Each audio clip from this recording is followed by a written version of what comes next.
ఈ అపాలజీస్ నేను చెప్పాల్సిన వ్యక్తులు ఎవరంటే, ఆ రోజు ఆ స్టేజీ మీద ఉన్న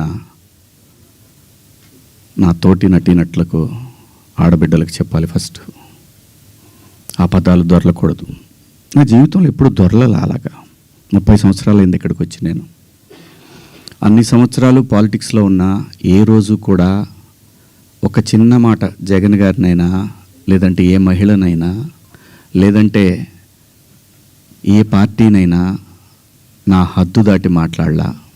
అలాంటిది మరి భగవంతుడు ఎందుకో అలా దొర్లిపోయింది. నాకు కాన్షియస్ ఎలా మిస్ అయింది అనేది చాలా బాధపడ్డాను.